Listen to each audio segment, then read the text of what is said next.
Hello ನಮಸ್ಕಾರ. ಯಾರು ಮುಂದಿನ ಮುಖ್ಯಮಂತ್ರಿ? ಬಹಳ ದಿನಗಳಿಂದ ಕರ್ನಾಟಕ ರಾಜ್ಯದ ರಾಜಕಾರಣದಲ್ಲಿ ನಡೀತಿರುವಂಥ ಬೆಳವಣಿಗೆ ಬಗ್ಗೆ, ಅದರಲ್ಲೂ ಒಂದು ಸಮರ್ಥವಾದಂಥ ಸರ್ಕಾರ ಅಧಿಕಾರ ನಡೆಸ್ತಾ ಇರುವಂಥ ಈ ಸಂದರ್ಭದಲ್ಲಿ ಒಂದು ಅತ್ಯುತ್ತಮ ಯೋಜನೆಗಳ ಮೂಲಕ ಒಳ್ಳೆಯ ರೀತಿಯಲ್ಲಿ ಆಡಳಿತ ನಡೆಸುತ್ತಿರುವಂಥ, ಯಾವುದೇ ಕಾರಣಕ್ಕೂ ಯಾವುದೇ ರೀತಿಯ ಆಪರೇಷನ್ ಕಮಲ ವಿಮಲ ಜಲ ಏನೇನೋ ಮಾಡ್ತಾರಲ್ಲ, ಅದೆಂಥ ವಿಕಟ ಪ್ರಯತ್ನಗಳನ್ನು ಮಾಡಿದ್ರು ಕೂಡ ಒಂದು ಕೂಗಲು ಕೊಂಕದಷ್ಟು ಬಲಾಢ್ಯವಾಗಿರುವಂಥ ಒಂದು ಸರ್ಕಾರ. 135 ಏನು ತಮಾಷೆನ, ಭರ್ಜರಿ ಜಯವನ್ನು ಗಳಿಸಿದಂಥ ಕರ್ನಾಟಕ ಕಾಂಗ್ರೆಸ್ ಪಕ್ಷ. ಇಡೀ ದೇಶದಲ್ಲಿ ಕಾಂಗ್ರೆಸ್ ಪರಿಸ್ಥಿತಿ ಹೇಗಿದೆ ಅದ್ರ ಬಗ್ಗೆ ನಾನು ಆಲ್ರೆಡಿ ಮಾತಾಡಾಯಿತು. ಇಡೀ ದೇಶದಲ್ಲಿ 3 ಕಡೆ ಸ್ವಂತ ಬಲದಿಂದ ಸರ್ಕಾರ ರಚನೆ ಮಾಡಿದೆ. ಹಲವು ಕಡೆ ಅಥವಾ ಕೆಲವು ಕಡೆ ಅವರಿವರ ಬೆಂಬಲದೊಂದಿಗೆ ಇಂಡಿಯಾ ಒಕ್ಕೂಟ ರಚನೆ ಮಾಡ್ಕೊಂಡಿದೆಯಲ್ಲ, ಅಧಿಕಾರ ನಡೆಸ್ತಿದೆ. ಭಾಳ ಸಂಕಷ್ಟದ ಸ್ಥಿತಿಯಲ್ಲಿದೆ, ಕಷ್ಟದ ಪರಿಸ್ಥಿತಿಯಲ್ಲಿದೆ. ಇಡೀ ದೇಶದಲ್ಲಿ ಸಮರ್ಥವಾಗಿರುವಂತಹ ಬಲಿಷ್ಠವಾಗಿರುವಂತಹ ಸರ್ಕಾರ ಎಲ್ಲಾದರೂ ಇದ್ದರೆ ಕಾಂಗ್ರೆಸ್ದು, ಅದು ಕರ್ನಾಟಕ ಮಾತ್ರ. ಈಗ ಕರ್ನಾಟಕ ರಾಜ್ಯ ಕಾಂಗ್ರೆಸ್ ರಾಜಕಾರಣದ ಒಳಗಡೆ ಮುಖ್ಯಮಂತ್ರಿ ಗಾದಿಗೆ ಭಾಳ ದೊಡ್ಡ ಗಲಾಟೆ. ಬಿಹಾರ ಎಲೆಕ್ಷನ್ನಲ್ಲಿ ಕಾಂಗ್ರೆಸ್ ಪರಿಸ್ಥಿತಿ ಏನಾಯಿತು, ಮಹಾಗಠಬಂಧನ್ ಪರಿಸ್ಥಿತಿ ಏನಾಯಿತು ನೀವು ನೋಡ್ತಾನೆ ಇದ್ದೀರಾ. ಮೊನ್ನೆ ನಡೆದಿರೋ ವಿಚಾರ, ಅದು ಭಾಳ ಕೆಟ್ಟ ಸ್ಥಿತಿ. ಹೀಗಿರಬೇಕಾದ್ರೆ ಕರ್ನಾಟಕದಲ್ಲಿ ಕಾಂಗ್ರೆಸ್ ಪಕ್ಷದೊಳಗಡೆ ಮುಖ್ಯಮಂತ್ರಿ ಪಟ್ಟಕ್ಕೋಸ್ಕರ ಗಲಾಟೆ. DK ಶಿವಕುಮಾರ್ ಮತ್ತು ಸಿದ್ದರಾಮಯ್ಯ 2.5 ವರ್ಷ ಏನೋ 2023 ಎಲೆಕ್ಷನಲ್ಲಿ ಕಾಂಗ್ರೆಸ್ ಅಧಿಕಾರಕ್ಕೆ ಬಂತು. ಒಂದು ಸಂಪ್ರದಾಯದ ಪ್ರಕಾರ KPCC ಅಧ್ಯಕ್ಷ ಯಾರಾಗಿರ್ತಾರೆ ಅವರು ಮುಖ್ಯಮಂತ್ರಿ ಆಗಬೇಕು ಅಂತ 2013 KPCC ಅಧ್ಯಕ್ಷ ಆದವರು ಜಿ ಪರಮೇಶ್ವರ್ ಖುದ್ದು ಅವರು ಸೋತೋದ್ರು. ಆ ಕಾರಣಕ್ಕೆ ಅವರು ಮುಖ್ಯಮಂತ್ರಿ ಪದವಿಯಿಂದ ದೂರ ಸರಿದ್ರು, ಸಿದ್ದರಾಮಯ್ಯ ಆದರು ಅಂತ ಹೇಳ್ತಾರೆ. ಬಟ್ ಅವತ್ತಿನ ಎಲೆಕ್ಷನ್ ಕಾಂಗ್ರೆಸ್ ಗೆಲ್ಲೋದಕ್ಕೆ ಕಾರಣ ಸಿದ್ದರಾಮಯ್ಯನವರ ಪವರ್. ಸಿದ್ದರಾಮಯ್ಯ ಒಬ್ಬ ಪರಿಪಕ್ವ ರಾಜಕಾರಣಿ, ಜನನಾಯಕ. ಅದ್ರ ಬಗ್ಗೆ ವಿಮರ್ಶೆ ಮಾಡಬೇಕಾ, ಚರ್ಚೆ ಮಾಡಬೇಕಾ, ರಿಸರ್ಚ್ ಮಾಡಬೇಕಾ, ಈ ಕಥೆಗಳೇ ಇಲ್ಲ. ಸಿದ್ದರಾಮಯ್ಯ ಒಬ್ಬ ಜನನಾಯಕ, ಪವರ್ಫುಲ್ ನಾಯಕ. ಇಡೀ ಕರ್ನಾಟಕ ರಾಜ್ಯದಲ್ಲಿ ಅತ್ಯಂತ ಪವರ್ಫುಲ್ ನಾಯಕ ಯಾರಾದರೂ ಇದ್ದರೆ ಅವರಲ್ಲಿ ಮುಂಚೂಣಿಯಲ್ಲಿ ನಿಲ್ಲೋರು ಸಿದ್ದರಾಮಯ್ಯ, ನೋ ಡೌಟು.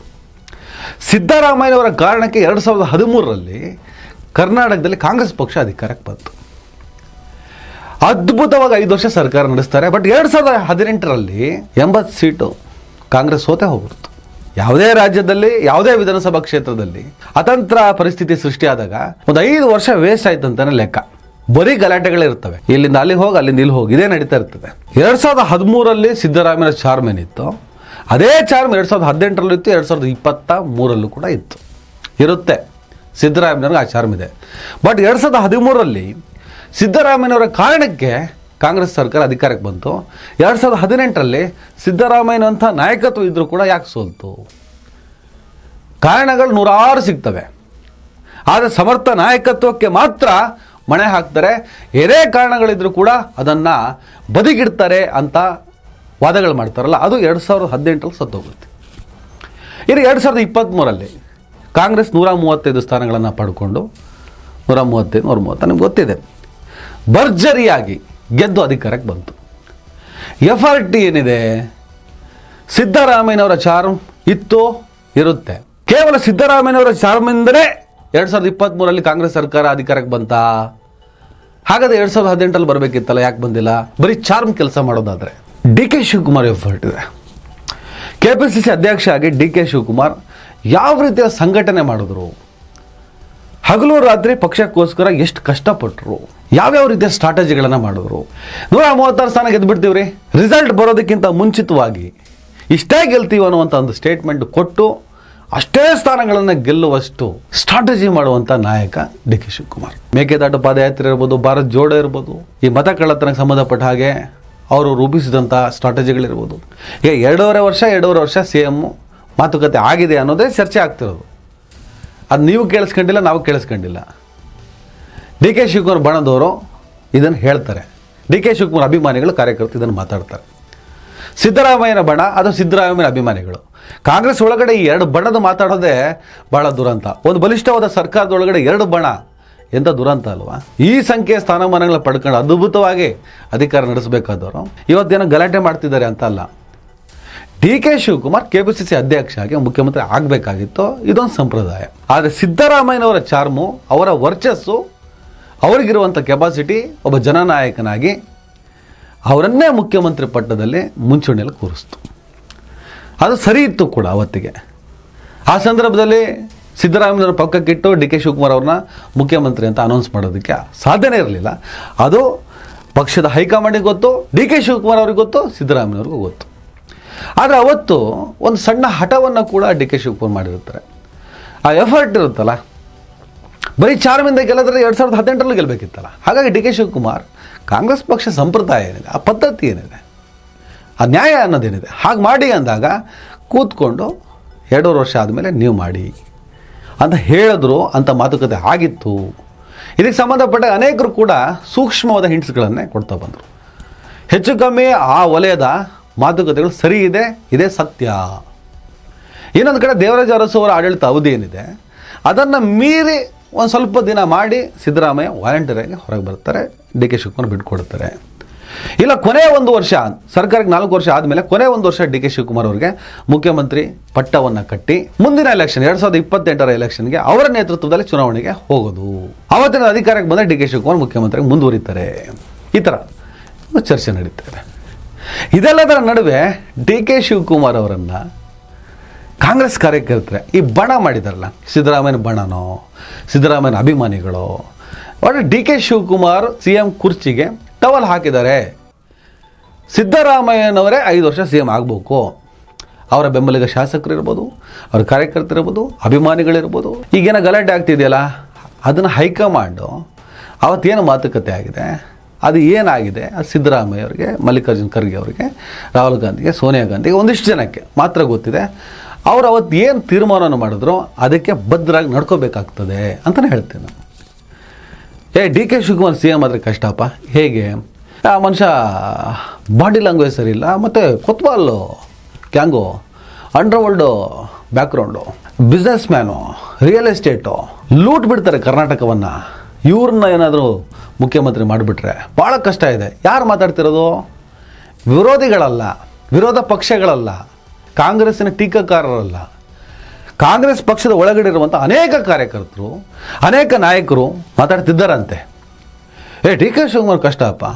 ಸತೀಶ್ ಜಾರಕಿಹೊಳಿ ಆದರೆ ಪರವಾಗಿಲ್ಲ, ಮಧ್ಯದಲ್ಲಿ ಬರೋದು ಪರಮೇಶ್ವರರು ನಾನು CM ಆಗಬೇಕು, ನಾನು ಆಕಾಂಕ್ಷಿ ಅಂತ. ಮಧ್ಯದಲ್ಲಿ ತುಂಬ ಜನ ನಾನು ಆಗ್ಬೇಕು ಅಂತ. DK ಶಿವಕುಮಾರ್ ಮಾತ್ರ ಆಗಬಾರ್ದು. ಯಾಕಂದ್ರೆ ಬ್ಯಾಕ್ಗ್ರೌಂಡ್ ಸರಿ ಇಲ್ಲ. ಕೊತ್ವಾಲ್ ಗ್ಯಾಂಗು ಯಾಕಣ KPCC ಅಧ್ಯಕ್ಷ ಮಾಡಿದ್ರಲ್ಲ. ಇವತ್ತು ಕರ್ನಾಟಕದಲ್ಲಿ ಕಾಂಗ್ರೆಸ್ ಸರ್ಕಾರ ಅಧಿಕಾರಕ್ಕೆ ಬರೋದಕ್ಕೆ ಇಬ್ಬರು ವ್ಯಕ್ತಿಗಳ ಪಾತ್ರ ಬಹಳ ದೊಡ್ಡದಿದೆ. ಇವತ್ತು CM ಪಟ್ಟಕ್ಕೆ ಯಾರ್ಯಾರೋ ಬಂದು ಟವಲ್ ಹಾಕ್ಬೋದು, ನಾನು ಆಗ್ಬೇಕು, ನಾನು ಜನನಾಯಕ ಅಂತ. ಫ್ಯಾಕ್ಟ್ ಅದಲ್ಲ. ಕಾಮನ್ ಸೆನ್ಸ್ ಇರೋನಿಗೆ ಅರ್ಥ ಆಗ್ತದೆ. ಸಿದ್ದರಾಮಯ್ಯ ಮತ್ತು DK ಶಿವಕುಮಾರ್ ಅವರ ಪರಿಶ್ರಮನೇ ಇವತ್ತು ಕಾಂಗ್ರೆಸ್ ಈ ಪ್ರಮಾಣದಲ್ಲಿ ಗೆಲುವು ಸಾಧಿಸೋದಕ್ಕೆ ಕಾರಣ. ಸಿದ್ದರಾಮಯ್ಯನವರ ವರ್ಚಸ್ಸು, DK ಅವರ ಸಂಘಟನೆ. ಕೇವಲ ವರ್ಚಸ್ಸಿಂದ ಕಾಂಗ್ರೆಸ್ ಅಧಿಕಾರಕ್ಕೆ ಬರೋದಾಗಿದ್ದರೆ ಕಾಂಗ್ರೆಸ್ 2013 ಗೆಲ್ತು, 2018 ಗೆಲ್ತಿತ್ತು. ಕೇವಲ ವರ್ಚಸ್ಸು ಮಾತ್ರ ಗೆಲುವಂತ ಅಂದ್ಕೊಳ್ಳಲ್ಲ, ಸಂಘಟನೆ ಮುಖ್ಯ. ಮೋದಿಗೆ ಒಳ್ಳೆ ವರ್ಚಸ್ ಇದೆಯಪ್ಪ, ಏನು ಕೆಲಸ ಮಾಡೋದು ಬೇಡ, ಆರಾಮಾಗಿ ಕುತ್ಕೊಂಡ್ಬೇಡ, ನಾವು ಆಟೋಮೆಟಿಕ್ ಗೆದ್ಕೊಂಡು ಬರ್ತೀವಂತ BJP ಯೋಚನೆ ಮಾಡಲ್ಲ. ಸೋತ ಸೆಕೆಂಡಿಗೆ ಅದು ಕೇಡರ್ನಲ್ಲಿ ಕೆಲಸ ಮಾಡೋದಕ್ಕೆ ಸ್ಟಾರ್ಟ್ ಮಾಡುತ್ತೆ. ಗೆದ್ದ ಸೆಕೆಂಡಿಗೆ ಅದು ಇನ್ನಷ್ಟು ದೊಡ್ಡ ಪ್ರಮಾಣದಲ್ಲಿ ಗೆಲ್ಲಬೇಕು ಅನ್ನೋದಕ್ಕೆ ಕೆಲಸ ಮಾಡೋಕ್ಕೆ ಶುರು ಮಾಡುತ್ತೆ. ಕೇಡರ್ ಗ್ರೌಂಡಲ್ಲಿ ಕಾಂಗ್ರೆಸ್ ಪಕ್ಷವನ್ನು ಅಧಿಕಾರಕ್ಕೆ ತರೋದಕ್ಕೆ ಗ್ರೌಂಡಲ್ಲಿ ಒದ್ದಾಡಿರೋದು DK ಶಿವಕುಮಾರ್, ಡೌಟೇ ಇಲ್ಲ. ಅವತ್ತು KPCC ಅಧ್ಯಕ್ಷ ಪಟ್ಟ ಕೊಟ್ಟಾಗ, ಮೇಕೆದಾಟು ಪಾದಯಾತ್ರೆಗಳು ಮಾಡಿದಾಗ, ಭಾರತ್ ಜೋಡೋ ಪಾದಯಾತ್ರೆ ಮಾಡಿದಾಗ, ಕರ್ನಾಟಕದಲ್ಲಿ ಕಾಂಗ್ರೆಸ್ ಪಕ್ಷವನ್ನು ಸಂಘಟಿಸಿದಾಗ ಕೊತ್ವಾಲ್ ಶಿಷ್ಯ ಅಂತ ನಿಮಗೆ ನೆನಪಾಗಿಲ್ವಾ? ಕೋಟ್ಯಾಂತರ ರೂಪಾಯಿ ಹಣವನ್ನು ಖರ್ಚು ಮಾಡಿ ಪಕ್ಷವನ್ನು ಸಂಘಟಿಸಿ ದೊಡ್ಡ ಪ್ರಮಾಣದಲ್ಲಿ ಕಾಂಗ್ರೆಸ್ ಗೆಲ್ಲೋದಕ್ಕೆ ಕಾರಣವಾದಂಥ DK ಶಿವಕುಮಾರ್ ಗೆಲ್ಲಿಸೋವರೆಗೂ ಅವರ ಹಿನ್ನೆಲೆ, ಅವರ ಬ್ಯಾಕ್ಗ್ರೌಂಡು, ಅವರ ಕೊತ್ವಾಲು, ಅವರ ಜಯರಾಜು, ಅವರ ಅಂಡರ್ವರ್ಲ್ಡು ಯಾವುದೂ ನೆನಪಾಗಿಲ್ವಾ? ಅವರ ತಿಹಾರ್ ಜೈಲು, ಅವರ ಭ್ರಷ್ಟಾಚಾರ, ಅವ್ರ ಮೇಲಿರುವಂಥ ಕೇಸುಗಳು ಯಾವುದೂ ನೆನಪಾಗಿಲ್ವಾ? ಯಾವುದೂ ಕನ್ಸಿಡರ್ ಆಗಿಲ್ವಾ? ಇದು ಯಾವುದು ಕೂಡ ಮಾನದಂಡ ಅನಿಸಿಲ್ವಾ? ಈಗ 2.5 ವರ್ಷ ಒಪ್ಪಂದ ಆಗಿದೆಯಂತೆ. ಅದರ ಪ್ರಕಾರ DK ಶಿವಕುಮಾರ್ ಮುಖ್ಯಮಂತ್ರಿ ಆಗಬೇಕು ಅಂದಾಗ ವಿರೋಧಿಗಳಿಗಿಂತ ಹೆಚ್ಚಾಗಿ ಕಾಂಗ್ರೆಸ್ನವರೇ, ಕಾಂಗ್ರೆಸ್ ಪಕ್ಷದವರೇ, ಕಾರ್ಯಕರ್ತರೇ ಸಾಮಾಜಿಕ ಜಾಲತಾಣದಿಂದ ಹಿಡಿದು ಎಲ್ಲ ಕಡೆ ಅವರ ಬ್ಯಾಕ್ಗ್ರೌಂಡ್ ಸರಿ ಇಲ್ಲ, ಕೊತ್ವಾಲು ನಾಚಿಕೆ ಆಗಲ್ವಾ? ಹಂಗಾಗ್ತದೆ ಹಿಂಗಾಗ್ತದೆ ಯಾಕೆ ತೊಗೊಂಡು ಕೊಡ್ತಾ ಇದ್ದೀರಾ ನೀವೇ? ನಾಶ ಆಗೋಗುತ್ತೆ ಕಾಂಗ್ರೆಸ್ ಹಿಂಗೆ ಹೋದರೆ. ಒಂದು ಒಳ್ಳೆಯ ಸರ್ಕಾರ ಅದ್ಭುತವಾಗಿ ಅಧಿಕಾರ ನಡೆಸ್ತಾ ಇದೆ. ಈ ಸಂದರ್ಭದಲ್ಲಿ ಈ ಥರದ ಕಿತ್ತಾಟ ಮಾಡ್ಕೊಂಡು ಹಲವಾರು ಚರ್ಚೆಗಳಾಗ್ತಾ ಇದೆ. ಒಂದು ಕಡೆ ಮಲ್ಲಿಕಾರ್ಜುನ್ ಖರ್ಗೆ ಹೈಕಮಾಂಡಿಗೆ ಬಿಟ್ಟು ವಿಚಾರ ಅಂತಾರೆ. ಮಲ್ಲಿಕಾರ್ಜುನ್ ಖರ್ಗೆ ACC ಅಧ್ಯಕ್ಷರು, ಇವರೇನು ಕೆಲವು ಸ್ಟೇಟ್ಮೆಂಟ್ಗಳು ಹೆಂಗಿರುತ್ತವೆ ನೋಡಿ. ಹೀಗಲ್ಲ, ಎಲ್ಲವನ್ನೂ ಸರಿ ಮಾಡ್ತೀವಿ. ಸಿದ್ದರಾಮಯ್ಯ ಹೇಳ್ತಾರೆ ಹೈಕಮಾಂಡ್ ತೀರ್ಮಾನ ಮಾಡುತ್ತೆ. ಎಸ್. DK ಶಿವಕುಮಾರ್ ಹೇಳ್ತಾರೆ ಹೈಕಮಾಂಡ್ ತೀರ್ಮಾನ ಮಾಡುತ್ತೆ. ಎಸ್, ಮಾಡಲೇ ಬಿಡಿ. ನೀವ್ಯಾಕೆ ಇಲ್ಲೇ ಸ್ಪ್ಲಿಟ್ ಮಾಡುವಂಥ ಆಲೋಚನೆಗಳನ್ನು ಮಾಡ್ತೀರಿ? ಹೀಗೆ ಹೋದರೆ ಮುಂದಿನ ದಿನಗಳಲ್ಲಿ ಕಾಂಗ್ರೆಸ್ ಪರಿಸ್ಥಿತಿ ರಾಜ್ಯದಲ್ಲಿ ಏನಾಗ್ಬೋದು? JDS BJP ಅಲಯನ್ಸ್ ಫಿಕ್ಸ್ ಅದು. ಯಾವ ಥರದಲ್ಲಿ ಅವರು ಸ್ಟ್ರಾಟಜಿ ಮಾಡಿಬಿಟ್ಟು ನಿಮ್ಮನ್ನು ಮಟ್ಟ ಹಾಕ್ಬೋದು ಯೋಚನೆ ಮಾಡಿ.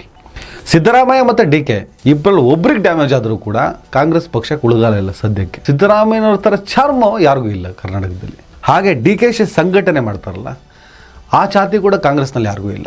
ಸಂಘಟನೆ ವಿಚಾರದಲ್ಲಿ DK ಬಿಟ್ಟರೆ ಇನ್ನೊಬ್ಬ ಇಲ್ಲವೇ ಇಲ್ಲ ಕರ್ನಾಟಕ ರಾಜ್ಯದಲ್ಲಿ. ಯಾವ ನಾಯಕತ್ವಕ್ಕೂ ಸಾಧ್ಯ ಇಲ್ಲ. ಅವ್ರು ಮಾಡಲ್ಲ. ಅದಕ್ಕೆ ಬೇರೆ ರೀತಿಯಾದ ಸ್ಟ್ರಾಟಜಿಗಳು, ಬೇರೆ ರೀತಿಯಾದ ಗತ್ತು ಗೈರತ್ತುಗಳು ಬೇಕಾಗ್ತದೆ. ಎಲ್ಲದಕ್ಕೂ ಸಿದ್ಧವಾಗಿ ನಿಂತಿರಬೇಕಾಗತ್ತೆ. ಯಾರಾದ್ರೂ ವಿಶ್ವಾಸಕ್ಕೆ ತಗೊಂಡು ಪಕ್ಷ ಕಟ್ಟೋದು ಭಾಳ ಕಷ್ಟದ ಕೆಲಸ. ಸಂಘಟನೆ ಅದನ್ನು DK ಮಾಡ್ತಾರೆ. ಸಿದ್ದರಾಮಯ್ಯನ ವರ್ಚಸ್ಸು ಯಾರಿಗೂ ಇಲ್ಲ ಇಲ್ಲಿ. ವರ್ಚಸ್ಸು ಮತ್ತು ಸಂಘಟನೆ ಸೇರಿದ್ರೆ ಮಾತ್ರ ಸರ್ಕಾರ ಆಗೋದು. ಹಾಗೆ ಸಿದ್ದರಾಮಯ್ಯ ಮತ್ತು DK ಶಿವಕುಮಾರ್ ಇಬ್ಬರು ಒಬ್ರಿಗೆ ಡ್ಯಾಮೇಜ್ ಆದರೂ ಕಾಂಗ್ರೆಸ್ ದೊಡ್ಡ ಪ್ರಮಾಣದಲ್ಲಿ ಹೊಡೆತ ತಿಂತದೆ, ಅನುಮಾನನೇ ಬೇಡ. ಹಾಗಾಗಿ ಸ್ವಲ್ಪ ಹೈಕಮಾಂಡ್ ಕೂಡ ಯೋಚನೆ ಮಾಡ್ತಾ ಇರುತ್ತೆ. ಸದ್ಯ ಕಾಂಗ್ರೆಸ್ ಪರಿಸ್ಥಿತಿ ದೇಶದಲ್ಲಿ ಏನಿದೆ ಅನ್ನೋದು ಅವ್ರಿಗೂ ಕ್ಲಾರಿಟಿ ಇದೆಯಲ್ಲ. ಅದೇ ಥರ ಈ ನಾಯಕತ್ವ ಕೂಡ, ಈ ನಾಯಕರು ಕೂಡ, ಇವರ ಬೆಂಬಲಿಗ ಶಾಸಕರು ಕೂಡ, ಕಾರ್ಯಕರ್ತರು ಕೂಡ ಸ್ವಲ್ಪ ಬಾಯಿ ಮುಚ್ಕೊಂಡಿರೋದು ಒಳ್ಳೆಯದು. ಯಾಕಂದ್ರೆ ಸೆಕ್ಯುಲರ್ ಸಿದ್ಧಾಂತ ಇದೆ ಕಾಂಗ್ರೆಸ್ ಪಕ್ಷಕ್ಕೆ. ಇವ್ರ ನಾಶ ಆದರೆ ಕೋಮುವಾದಿಗಳು ಬಂದು ಅಧಿಕಾರದಲ್ಲಿ ಕೂರ್ತಾರೆ. ಅದು ನಮಗಿಷ್ಟ ಇಲ್ಲಪ್ಪ. ಕೋಮುವಾದದ ವಿರೋಧಿಗಳು ನಾವು. ಕಾಂಗ್ರೆಸ್ ಪಕ್ಷದ ಮೇಲೆ ನಮ್ಗೆ ಲವ್ ಇದೆಯೋ ಲವ್ ಇಲ್ವೋ, ಪ್ರೀತಿ ಇದೆಯೋ ಪ್ರೀತಿ ಇಲ್ವೋ, ವಿಶ್ವಾಸ ಇದೆಯೋ ವಿಶ್ವಾಸವಿಲ್ವೋ, ಅದೆಲ್ಲ ಆಮೇಲೆ. ಆ ಸಿದ್ಧಾಂತ ಸೆಕ್ಯುಲರ್ ಆಗಿದೆ. ತೀರಾ ಕಮ್ಯುನಲ್ ವಿಚಾರದಲ್ಲೇ ಕೊಟ್ಟ ಮಾತಿನಂತೆ ಇವ್ರು ನಡೀತಿಲ್ಲ. ಅವ್ನು ಯಾವನ್ನ ಮಟ್ಟ ಹಾಕ್ತೀನಿ, ಇವ್ರನ್ನ ಅರೆಸ್ಟ್ ಮಾಡ್ತೀನಿ, ಇವ್ರ ಬಲಿ ಹಾಕ್ತೀನಿ, ಅದೇನ ನಿಷೇಧ ಮಾಡ್ತೀನಿ, ಸುಮಾರು ಅಶ್ಯೂರೆನ್ಸ್ಗಳಿದ್ದಾವೆ. ಅದು ಯಾವುದು ಕೂಡ ಇವ್ರು ಮಾಡಿಲ್ಲ. ಕಾಂಗ್ರೆಸ್ ಸರ್ಕಾರ ಅಧಿಕಾರಕ್ಕೆ ಬರೋದಕ್ಕಿಂತ ಮುಂಚೆ ಪತ್ರಕರ್ತ ನೆನಪಿಟ್ಕೊಂಡಿದ್ದೀನಿ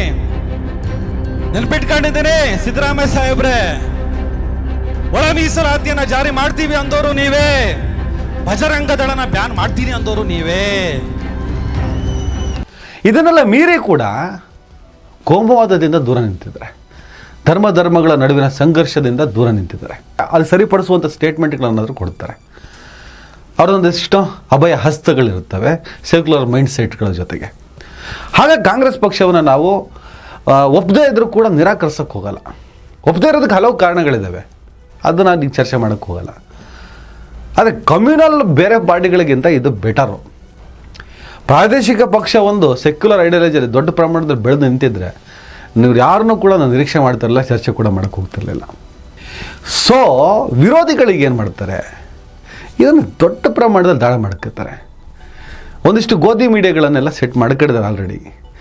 DK ಜೊತೆಗೆ ಅಮಿತ್ ಶಾ ಮಾತುಕತೆ ನಡೀತಿದ್ದೆ, ಇನ್ನಿತರ ವಿಚಾರಗಳು. DK ಅಗ್ರೆಸಿವ್ ಆಗಿ ರಿಯಾಕ್ಟ್ ಕೂಡ ಮಾಡಿದ್ರು ಆ ವಿಚಾರಕ್ಕೆ. ಹಾಗಂತ ಅಮಿತ್ ಶಾ DK ಜೊತೆಗೆ ಆಗಲಿ ಅಥವಾ ಇನ್ನೊಬ್ಬ ನಾಯಕತ್ವದ ಜೊತೆಗೆ ಮಾತಾಡಬಾರ್ದು ಅಂತ ಏನೂ ಇಲ್ಲ. ನೀವು ಅವಕಾಶಗಳು ಕೊಟ್ಟರೆ ಅವ್ರ ದಾರಿ ಸುಗಮ ಆಗ್ತದೆ, ಈಸಿಯಾಗಿ ಬಂದ್ಬಿಡ್ತಾರೆ. ಹಾಗೆ ಸಿದ್ದರಾಮಯ್ಯ ಮತ್ತು DK ಇಬ್ಬರಲ್ಲಿ ಒಬ್ಬರನ್ನು ಕೂಡ ಡ್ಯಾಮೇಜ್ ಮಾಡ್ಕೊಂಡ್ರೆ ಕಾಂಗ್ರೆಸ್ ಪಕ್ಷದ ಕತೆ ಮುಗೀತದೆ. Next ಬರೆದಿಟ್ಕೊಳ್ಳಿ, fix ಬರೆದಿಟ್ಕೊಳ್ಳಿ. ಇದರ ಮೇಲೆ ನೀವು ಏನೇ ಆರ್ಗ್ಯುಮೆಂಟ್ ಮಾಡ್ಬೋದು, ಏನೇ ವಾದ ಮಾಡ್ಬೋದು, ಬರೆದಿಟ್ಕೊಳ್ಳಿ. ವರ್ಚಸ್ಸು ಮತ್ತು ಸಂಘಟನೆ ಸೇರಿದ್ರೇ ಸರ್ಕಾರ. ಅದು BJPಲಿ ಇಲ್ಲ. ಯಡಿಯೂರಪ್ಪನವರ ನಂತರ BJPಲಿ ಆ ಥರದೊಂದು ವರ್ಚಸ್ಸಿಲ್ಲ, ಸಂಘಟನೆ ಇಲ್ಲ ಕರ್ನಾಟಕದಲ್ಲಿ. ಸೌತ್ ಇಂಡಿಯಾದ ಕತೆಗಳೇ ಬೇರೆ ಇದೆ. BJP ತುಂಬ ಹೆಣಗಾಡ್ತಿದೆ ಇಲ್ಲಿ. ನಾರ್ತ್ ಇಂಡಿಯಾ ಸ್ಟ್ರಾಟಜಿ ಆ ಪ್ರಮಾಣದಲ್ಲಿ ವರ್ಕೌಟ್ ಆಗ್ತಿಲ್ಲ. ಅದಕ್ಕೆ ಕಾರಣ ಏನು ಅಂದರೆ ಇವರು ಇಲ್ಲಿ ಬಲಿಷ್ಠವಾಗಿದ್ದಾರೆ. ಈಗ ಇವರೇ ಹೊಡೆದಾಡ್ಕೊಂಡು ಕಿತ್ತಾಡ್ಕೊಂಡು ಅವಕಾಶ ಕೊಟ್ಟರೆ ಅವರು ಆರಾಮಾಗಿ ಬಂದು ನಿಮ್ಮ ತಲೆ ಮೇಲೆ ಕೂತ್ಕೊಂಡು ರಾಜ್ಯಭಾರ ಮಾಡ್ತಾರೆ. ಡೌಟೇ ಬೇಡ. ಮೊದಲು ಈ ಹಿನ್ನೆಲೆ ಮುನ್ನೆಲೆ ಚರ್ಚೆ ಮಾಡೋದು ನಿಲ್ಲಿಸಿಬಿಡಿ. ಅವರ ಬ್ಯಾಕ್ಗ್ರೌಂಡ್ ಆಗಿತ್ತು. ಅಧ್ಯಕ್ಷ ಪಟ್ಟ ಕೊಟ್ಟು ಪಕ್ಷವನ್ನು ಸಂಘಟಿಸುವಾಗ, ಅಧಿಕಾರಕ್ಕೆ ತರೋದಕ್ಕೆ ಶ್ರಮಿಸುತ್ತಿದ್ದಾಗ ಆ ಕೊತ್ವಾಲ್ ನಿಮಗೆ ನೆನಪಿಗೆ ಬರಲಿಲ್ವಾ? ಈಗ ಬರ್ತದಂತೆ. ನಾಚಿಕೆ ಆಗ್ಬೇಕು ನಮಗೆಲ್ಲ. ವ್ಯಾಪಾರ, ವ್ಯವಹಾರ, ರಿಯಲ್ ಎಸ್ಟೇಟ್, ಮಾಫಿಯಾ ಏನೆಲ್ಲ ಮಾಡಿಬಿಡ್ತಾರೆ. ಎಷ್ಟು ಸಾಧ್ಯ ಆಗುತ್ತೋ ಅಷ್ಟು DKನ ವಿಲನ್ ಮಾಡೋ ಪ್ರಯತ್ನ ಮಾಡ್ತಿದ್ರಿ. ಅವರ ಎಫರ್ಟ್ನ ಮರಿಬಾರ್ದು ಕಾಂಗ್ರೆಸ್ ಪಕ್ಷ. ಇವತ್ತು ಕಾಂಗ್ರೆಸ್ ಪಕ್ಷದ ಕಾರ್ಯಕರ್ತರು ಸರ್ಕಾರ ಅಧಿಕಾರಕ್ಕೆ ಬರೋದಕ್ಕೆ DK ಎಫರ್ಟ್ನ ಮರಿಬಾರ್ದು. ಸಿದ್ದರಾಮಯ್ಯನ ವರ್ಚಸ್ಸಿನ ಜೊತೆ DK ಸಂಘಟನೆ ಸೇರಿದ್ದಕ್ಕೆ ಸರ್ಕಾರ. ಪದೇ ಪದೇ ಇದನ್ನು ಹೇಳ್ತಾ ಇದ್ದೀನಿ ಅವಾಗಿಂದ. ಇದೇ ಥರ ನೀವುಗಳೇ ಕಾಲು ಎಳ್ಕೊಂಡ್ರೆ, ಇದೇ ಥರ ನೀವೇ ಕಾಲುಳಿಯ ಕೆಲಸವನ್ನು ಮಾಡ್ಕೊಂಡು, ನೀವೇ ಟೀಕೆ ಟಿಪ್ಪಣಿಗಳನ್ನು ಮಾಡಿಕೊಂಡು ಅವರು ನೀಟಾಗಿ ಬಂದು ನಿಮ್ಮನ್ನು ನಾಶ ಮಾಡಿ ನಿಮ್ಮ ಸಮಾಧಿ ಮೇಲೆ ಅವರು ಮಹಲ್ನ ಕಟ್ಟಿ ಕೂತ್ಬಿಡ್ತಾರೆ. ಬರ್ದಿಟ್ಕೊಳ್ಳಿ. ಇನ್ನು ಇದಕ್ಕೆ ಸಂಬಂಧಪಟ್ಟ ಸಿಕ್ಕಾಪಟ್ಟೆ ಅಪ್ಡೇಟ್ ಇದೆ, ಸಿಕ್ಕಾಪಟ್ಟೆ ಮಾತಾಡೋಕ್ಕಿದೆ, ಮಾತಾಡೋಣ. ನಮಸ್ಕಾರ. ದಯವಿಟ್ಟು ಎಲ್ಲರೂ ಈ ಚಾನಲ್ನ ಸಬ್ಸ್ಕ್ರೈಬ್ ಮಾಡಿ. ನಿಮ್ಗೆ ಇಷ್ಟ ಆದರೆ ಈ ಚಾನಲ್ಗೆ ಜಾಯ್ನ್ ಆಗಿ. ಈ ವಿಡಿಯೋ ಇಷ್ಟ ಆದರೆ ದಯವಿಟ್ಟು ಎಲ್ಲರೂ ಶೇರ್ ಮಾಡಿ. ಸ್ವತಂತ್ರ ಪತ್ರಿಕೋದ್ಯಮವನ್ನು ಬೆಂಬಲಿಸಿ. ನನ್ನ ಯುಕ್ತಿಗೆ ನಿಮ್ಮ ಶಕ್ತಿಯೇ ಶ್ರೀರಕ್ಷೆ.